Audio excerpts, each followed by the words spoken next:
Sa edad na 101, pumanaw na ang dating Senate President Juan Ponce Enrile.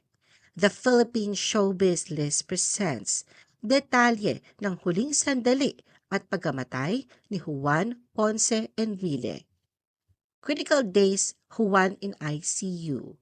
Noong hapon ng November 11, 2025, sa plenary session sa Senado, malungkot na ibinalita ni Senator Jinggoy Estrada ang kalagayan ng kalusugan ni Juan Ponce Enrile. Sinabi niya na nasa intensive care unit ito ng isang hindi pinangalanang ospital dahil sa pneumonia. Ayon kay Jinggoy, sinabi sa kanya ng isang mapagkakatiwalaang source na malabo na ang tsansa ni Juan na makaligtas. Nag-alay rin ng ilang sandali ang mga mambabatas para sa dating Senate President. Fake news about Juan's death. Bagamat ang pagkakaospital lamang ang iniulat tungkol kay Juan, kasabay nito ay ang pagkalat naman ng balita sa social media ng maling impormasyon na siya ay pumanaw na. Ilang araw bago ang aktwal na kamatayan, lumabas ang mga post sa Facebook at iba pang platform na may nakalagay na Rest in Peace Senator Juan Ponce Enrile, kasabay ng black and white na larawan ng dating senador. Bukod sa mga ordinaryong netizens, may ilang influencers na may malaking followers ang nakisali rin sa pag-share ng maling impormasyon. Ang kanilang pagbahagi ay lalo pang nagpabilis sa pagkalat ng peking balita, dahil marami sa kanilang followers ang agad naniniwala at nag-share rin. Dumagdag pa rito ay nang inilabas sa dalawang daily newspaper ang balitang pumanaw na si Juan Ponce Enrile, pero ilang sandali lamang ay binago nila ang ulat at inilahad na nasa ICU pa ito.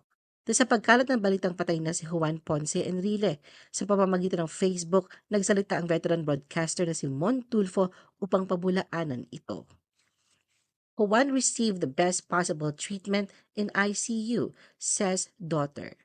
Sa paglabas ng fake news sa pagpanaw ni Juan Ponce Enrile, ang anak niyang si Katrina Ponce ay nagsalita din. Sa isang official statement na inalabas noong Miyerkules, November 12, iniulat niya na ang kanyang ama ay nanatili pa rin sa ICU at ginagamot para sa pneumonia. Ayon kay Katrina, nasa ilalim ang ama ng masusing pangangalaga ng kanyang mga doktor at medical staff na nagbibigay sa kanya ng pinakamainam na paggamot at atensyon. Dagdag pa niya, labis ang kanilang pasasalamat sa malasakit, panalangin at suporta na ipinakita ng publiko sa kanilang pamilya sa panahong ito. Humiling din si Katrina na igalang ang kanilang privacy habang ang ama ay nakikipaglaban sa isang malubhang karamdaman. Juan was begging to go back home, says Gringo Honasan. Sa panayam ng isang news program, naglabas ng emosyonal na salaysay si dating Senador Gringo Honasan tungkol sa kalagayan ng kanyang dating kasamahan sa Senado. Dito ibinahagi niya ang naging pag-uusap nila bago pa man lumala ang kondisyon ng centenarian statesman. Ayon kay Gringo, mariin na hiniling ni Juan na makauwi na sa kanilang tahanan at ayaw nang manatili sa ospital habang siya ay ginagamot. Sinabi ni Gringo na halos nakikiusap na raw si Juan sa kanya na makabalik sa bahay at sinabing ayaw nitong mamatay sa loob ng ospital. Ibinahagi rin ni Gringo na kamakailan lamang nagkaroon pa sila ng reunion ni Juan at iba pang dating mga kasamahan sa Senado.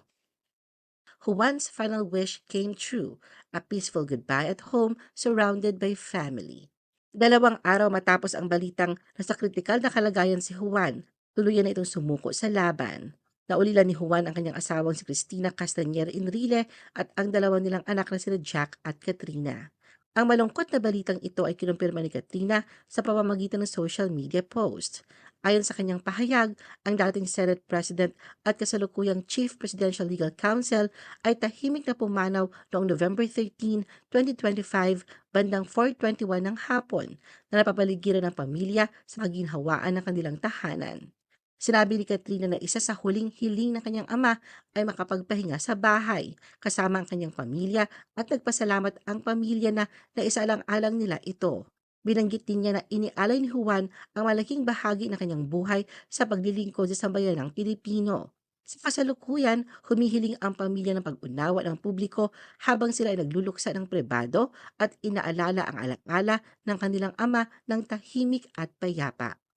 Dagdag pa ni Katrina, ibabahagi nila sa publiko ang detalye ng pagkakataon para makapagbigay ng respeto sa yumaong senador sa oras na maayos na ang mga plano para rito. Sa ngalan ng pamilya, pinahayag niya ang lubos na pasasalamat sa lahat na nagpadala ng pagmamahal, panalangin at suporta sa kanilang panahong ito ng dalamhati. Senate suspends session over Juan's death. Nagluksa ang Senado sa pagpanaw ni Juan bilang pagkilala sa kanyang mahabang serbisyo publiko. Inanunsyo ang balita ng kanyang pagpanaw bandang 6:00 ng gabi nitong Huwebes habang nagaganap ang sesyon ng Senado na sa kaligitnaan ng plenary deliberations para sa budget ng 2026. Bilang paggalang sa tradisyon ng Senado, iminungkahi ni Senate Majority Leader Juan Miguel Zubiri na suspindihin ang sesyon hanggang Lunes, November 17 ng 1:00 ng hapon. Senators, lawmakers paid tribute to Juan. Nagbigay din ng pakikiramay ang mga senador at ilang mamabata sa pagpanaw ni Juan at inilarawan siya bilang isang minamahal na mentor at kaibigan. Tinukoy ni Senate President Vicente Soto III si Juan bilang isang taong inialay ang buong buhay niya sa serbisyo publiko na kilala sa kanyang talino at malasakit, lalo na sa mga empleyado ng Senado. Ayon kay Tito, mananatili ang pamana ni Juan sa Senado at sa puso ng maraming Pilipino. Samantala, sinabi ni Senate Majority Leader Juan Miguel Zubiri na nakikidalamhati rin siya sa sambayan ng Pilipino. Tinawag niya si Juan na Manong Johnny at binigyang diin ang malapit na kaugnayan ng buhay nito sa kasaysayan ng Republika at sa kanyang mahahalagang tungkulin sa pamahalaan at Senado. Inalala ni Zubiri ang kasipagan ni Juan sa pag-aaral ng mga panukalang batas, ang matalim niyang talino sa mga sesyon at pagdinig, at ang pagiging bukas niya sa pagbibigay ng payo sa mas batang kasamahan na nagbigay ng mahahalagang aral sa serbisyo publiko. Nagbigay pugay din si Education Secretary Sani Angara. Ayon sa kanya, si Juan ay isang mahusay na abogado at mambabatas na bihasa sa pananalapi, pagbubuwis, pambansang depensa at batas konstitusyonal. Binanggit din niya ang pagiging malapit ni Juan at ng kanyang ama, ang yumaong senador na si Edgardo Angara. Tinawag naman si Juan ni dating Speaker Martin Romualdez na isang nangungunang estadista na ang mahabang buhay pampubliko ay nakatulong sa paggabay sa pamamahala ng Pilipinas sa loob ng maraming dekada. Ayon kay Martin, ang mahabang serbisyo ni Juan ay patunay ng tatag at tungkulin, mga katangiang dapat tularan ng mas batang henerasyon ng mga pinuno. Sinabi ni Senator Jinggoy Estrada na walang salita para ilarawan ang kanyang kalungkutan. Tinukoy niya si Juan hindi lamang bilang mentor, kundi bilang isang ama ng karunungan, gabay at walang sawang suporta ay humubog sa kanyang unang 2 termino sa Senado. Pinaabot din ni Senator Joel Villanueva ang kanyang pakikiramay. Binanggit na namuhay si Juan ng mahaba at makabuluhang buhay. Ayon sa kanya, aalalahanin si Juan hindi lamang bilang mahusay na abogado at veteranong estadista, kundi bilang isang gabay na nanindigan para sa kalayaan ng Senado at prinsipyo ng checks and balances sa pamahalaan. Tinukoy naman ni Senator Cheese Escudero si Juan bilang mentor na nagpatibay ng disiplina sa Senado noong siya ay baguhang senador.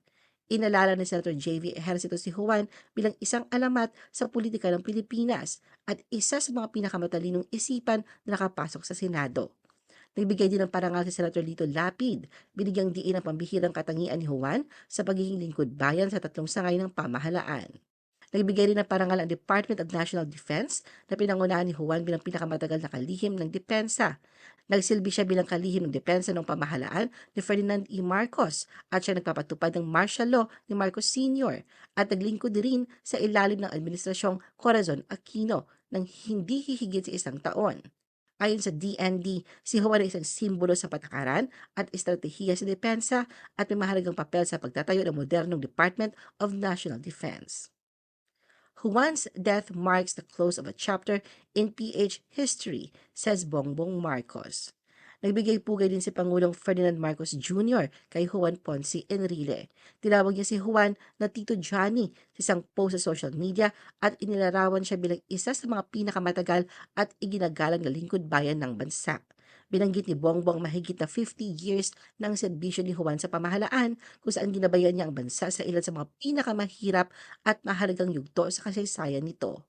Ayon sa Pangulo, hanggang sa huling taon ng kanyang buhay, nanatiling matalino at matatag si Juan sa paniniwala na ang batas at pamamahala ay dapat palaging magsilbi sa mga Pilipino.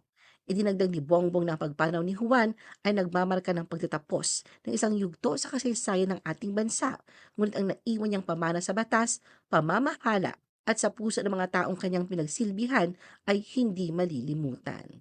Nagpahayag si Bongbong ng pasasalamat at pamamaalam sa pamamagitan ng salitang, "Maraming salamat Tito Johnny. Paalam at salamat sa isang buhay na buong puso mong inalay para sa bayan."